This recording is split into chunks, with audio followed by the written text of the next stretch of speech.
Yeah, getting ready to tear this apart so we can build a 3D3 out of it. I don't expect to find anything really wrong like bearing wear. I'm expecting everything to be line honed, resized, because it was professionally built.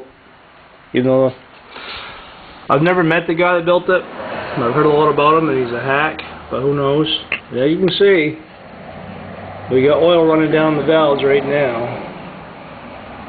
So that's telling me the valve stem seals are shot. But right tear it apart, if I find something, I'm going to put it on video. I mean, there's no sense of video taking all this tin off, the intake and shit like that off, but if I find an issue with a gasket, bearing wear, anything like that, I will stop and I will video it. Okay, the first thing you want to do, say you pull the motor out of your car, and you're going to rebuild it, or whatever. First thing you want to do is get a bucket or a catch pan and pull these plugs. Some will come out fucking hard because they're rusty, but whatever. What this will do is drain the block of any of your coolant or water, whatever you're running for a fucking coolant. So when you pull the intake off, you're not going to spill coolant down inside your motor.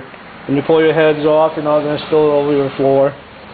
You know, if you don't pull those plugs, your block is going to be filled with coolant. So when you pull your head, you're going to be spilling it. You roll the motor over, you're going to have it dumped all out on you. So pull the plugs and drain it into a pan. Taking intakes off. Start from your center, work your way out. Keep the warpage down to minimum. Okay, I pulled the disturber out and I found a broken O-ring on it. So that had to be replaced. This can affect oil pressure. But it's, you know, it's a very minimal effect. You're not going to lose oil pressure. You can see it, the wear pattern on the gear. It's a little low. A little sharp on the inside. I really can't fucking see it. Now this is a fucking problem that nobody addresses. You know, but everyone's, you know, doing a rear end. It's very crucial to get your ring and pinion depth right, your gear mash pattern right. But no one even thinks twice about dropping a fucking disturber in and thinking about their fucking pattern on the cams. It's the same thing. It's the same setup. It's just a cam versus a fucking rear end. Okay, once you get your bolts out, you're going to find your intake is stuck. You should find that it's stuck. Hopefully, because it's sealed good. Now what you want to do is get a rubber mallet, rubber dead blow, and just tap on the front and the back of the intake a little bit. And that will loosen it up. You know, don't start grabbing fucking screwdrivers and nail hammers and start beating in there with fucking pry bars. Just a couple good solid blows will loosen the intake up and you can take it off. Okay, the intake's off. Nothing to really see here, but the heads have been ported like the guy said they were. Did a pretty good job doing it. And you could have used some more out here and there, but that's not why this motor won't go with the shit. And you can see the pattern on the gasket. As you can see, these ports are just a little bit smaller than the heads, which is what I like to see. And I'll get more into that later. But what that does is it helps reverse. You don't want your air and fuel flowing backwards during overlap. It's called reversion. And you want to try to stop that as much as possible. Okay, I got the valve covers off. What I'm seeing is mainly guide plates. I like seeing that instead of this fucking Taiwan shit that everyone else is using. Don't know what brand the roller rockers are. There's no name on them, which they're probably Pro Comp, Pro Form, who the fuck knows. When it goes back together, it's probably going to have a stud girdle. I'll walk you through that. It's fucking brainless.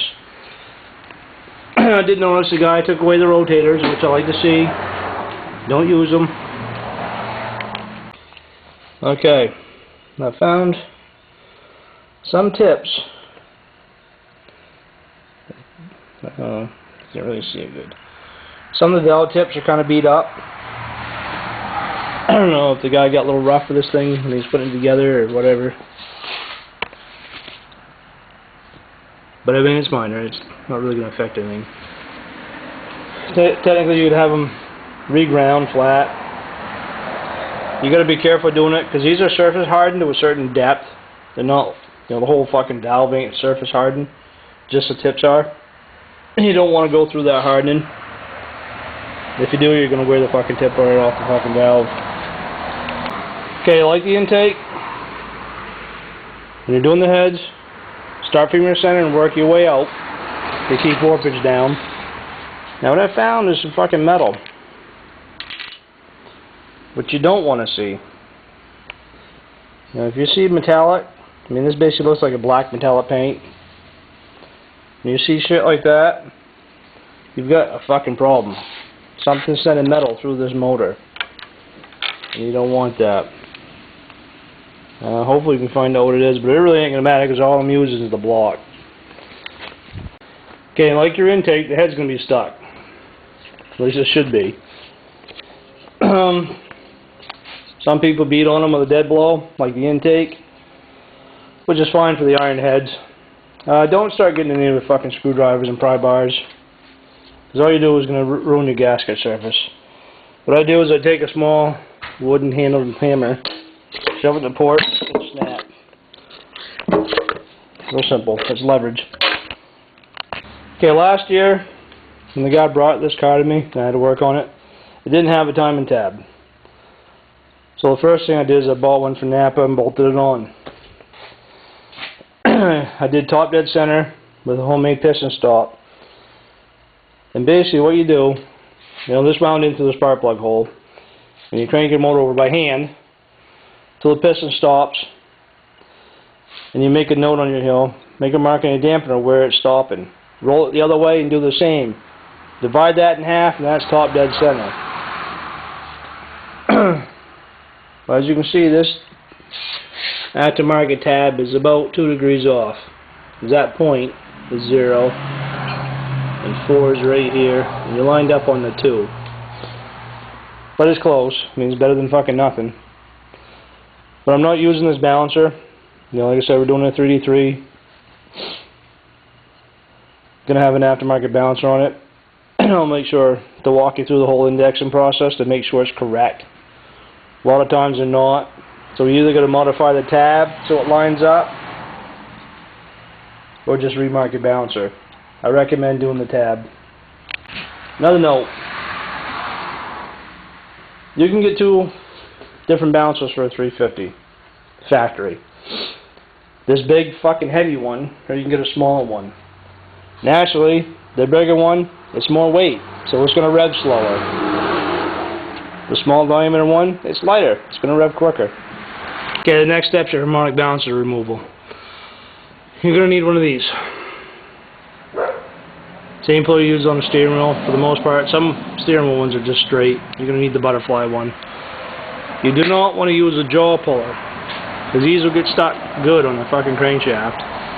And there's just a rubber fucking ring in here that's glued to both pieces. Now you grab this with a jaw puller and start pulling on this outer ring, you're just going to separate the fucking balancer. So this is one of the tools you have to have. Go spend some money if you don't have one. Okay, next is your oil pan. This should require 1/2 inch and 7/16 sockets. This corner should be half, the rest 7/16.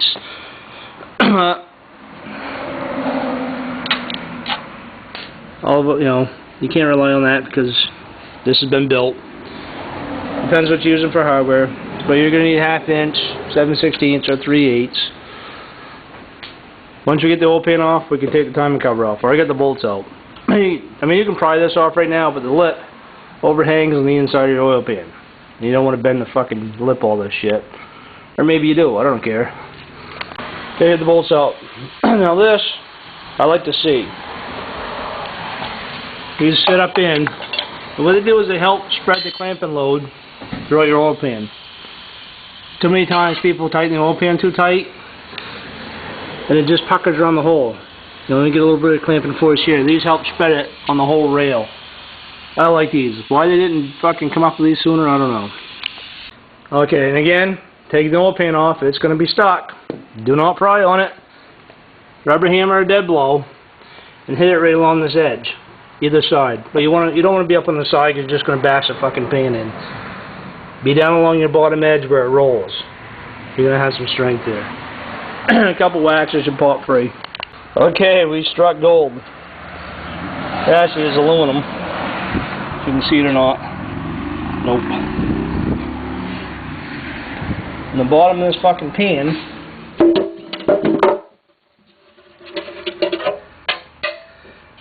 there's chunks of aluminum. There's some fucking retard that I know calls it aluminum or some fucking weird thing like that. But anyway, here's some pieces of aluminum. I don't know. I'm going to assume they're a piston skirt, just because of the thickness of them. Don't know, but we will find out. Okay, before you roll it over, you got to pull your lifters out. They're just going to fall.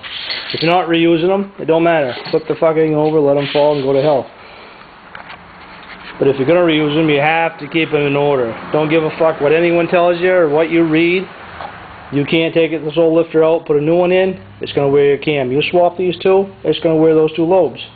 They have to stay in order. Now, what I do is I keep my old boxes. I don't throw them away. Yep, I'm a fucking pack rat. Now you do, just scribble on one end of the fucking black part, the cover. You don't want to mark because that can get changed on you, but this, you're all set. Now what that represents is the front. Sometimes I draw a little fan on them, sometimes I just put an F. Set that in just like that.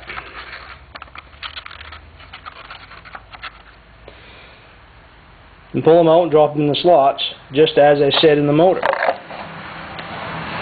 That way they are not going to get mixed up. Okay, there they are all out. Now you know when it comes time to put them back, this row goes right here in that fucking order, and this one in that one. The retard can put them in.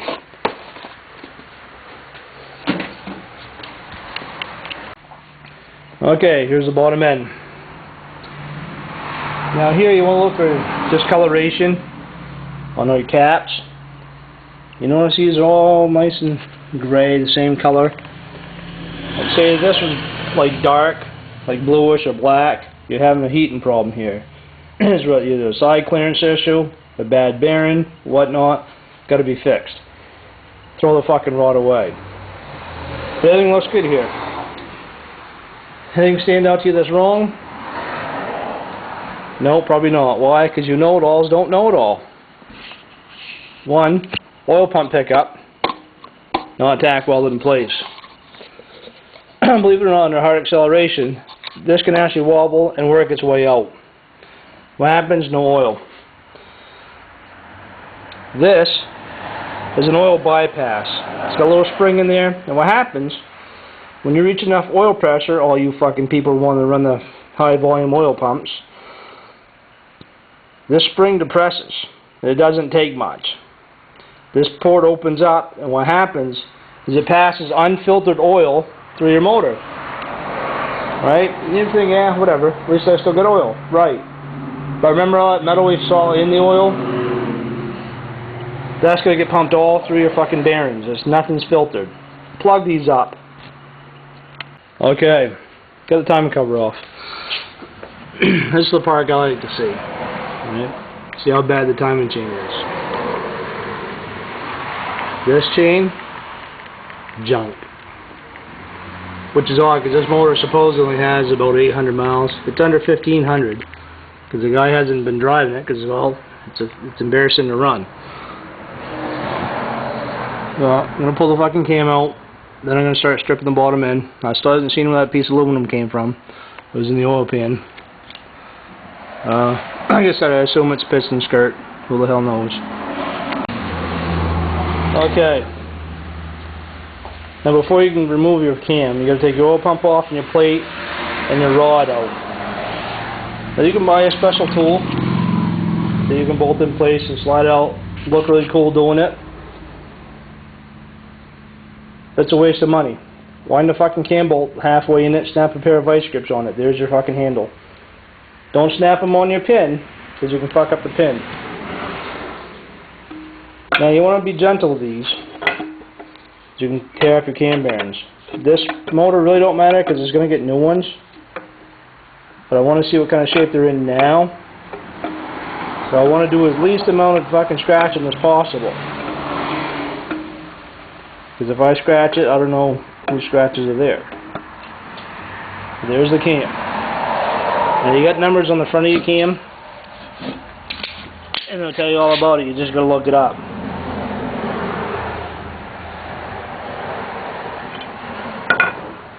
All the lobes look decent. That cam's usable, so you keep that. Keep the lifters. You can put them in a motor if you don't want to ever run that cam or something. Okay, here's where the metal came from. Like I thought, piston skirt broke. Why? Don't know. Could have been from detonation, but usually when it's something like that severe enough to break the pistons, you'd see like divots on the top of the pistons, like jabbing it with a screwdriver or something. A loose fit could do it. I don't think that's the case. So most likely it was detonation. I don't see where it hit anything. Okay, now you're at the point where we're going to take out pistons. And normally, you see this carbon ridge, the black circle. Normally that's metal. You know, from wear, the cylinder board's being wore. What that is, that's the distance from the top of the piston to your first ring. And that wears from the ring sliding up and down. So it wears a groove while you're around, which is known as a ridge. So what you need to do is get a ridge reamer. And cut that out before you take the piston out. Because if not, you'll probably break a ring. Doesn't really matter if you do it, if you're replacing them. But it's still nice to know if it has a broken ring without you breaking it. You know, if you cut the ridge out, pop the piston out, and the ring comes out in pieces, then it was broken. You didn't break it.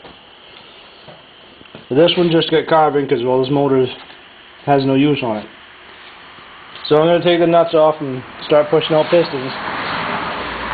If I find anything, I'll film it. Okay, I'm ready to pull the pistons and rods out. Before you do this, you have to mark them. They have to go back in the same spot they came from. We'll get into that later. Not so much because of the roundness, but because of the lip on the inside. Well, a chamfer. Looking at the front of the motor, you got 2, 4, 6, 8, 1, 3, 5, 7. Fords are different. Fords are 1, 2, 3, 4, 5, 6, 7, 8. Just mark the rods. Some people punch them. Some people stamp them with a number stamp. I use a marker and write on them. I don't really like punching them because it can make stress areas, which could lead to engine failure. If you do want to punch them with a number stamp, punch them here. And it's a good idea to mark the cap and the rod so you don't get them mixed up. Okay, I took the piston out that had the broken skirt. Now you see the wear pattern on the bearing? It all looks new in here, and then here. And here you can see some wear. If this motor had more mileage, you'd actually see the copper. And the cap doesn't have that wear pattern that the top of the rod has. So seeing this on the upper half, not seeing it on the lower half, that tells you that the hole in the rod is round. If it was here, you'd probably have an out of round issue with your connecting rod. This, with a broken skirt, I'd say it's a sign of detonation. And that's probably how the skirt got broken. Okay, I got the pistons out. All I see is signs of detonation on all of them. You can see the wear on the bearings. I did find one of the skirts on another piston cracked. I don't remember which one. It's not broken, but it is cracked. I got all the bolts loose to the caps. And you want to pull these off, just pull your bolts up. The front one just roll right off the block. Bearing patterns, not bad. Inner bearings, they're inner caps. All I do is pull the bolts up and just wiggle back and forth and pull up at the same time. Now these caps will come off hard. At least they should come off hard, because you've got an indexing notch in the block right here. And the cap, as you can see from the shiny spot right there, the clean area, sets down into these notches. That's what actually locates the cap. The bolts just hold the cap down. If you take your bolts out and that cap, if you wiggle it once or twice and it just kind of falls off, have that fixed. Whether you buy new caps, you can peen the block right in these areas and have it machined. But either way, you don't want these to fit loose in your block, because they'll cap walk on you, and you don't want that. But anyway, it's, all I gotta just pull the caps off and pull the crank out, and it's done. That's all there is to it. All the bearings look good. Everything's fairly clean. No surprises. I wasn't really expecting to see anything bad, because technically 2 professionals built this motor. It's a GM crate motor, so there's one time right there that professionals have built it. Then it went to this guy called Spin Baron Spindler, who did it for the customer. And in his defense, he's never really done any blower motors. So that's the reason we're doing this motor, is because it's nutless. There's nothing out of the hole. And if he'd have done a different cam than what they recommended for the blower, this would have been more out of the hole than what it was. But anyway, stay tuned. Next trip is the machine shop with the block. And I get to spend a bunch of money on parts. I'm going to try, no promises, but I'm going to try to video the machine work, or at least some of it. Give you guys an idea what the hell's involved in that. Yeah, I'm gonna do the whole process of assembly. Show you what to do and why to do it. Yeah, later.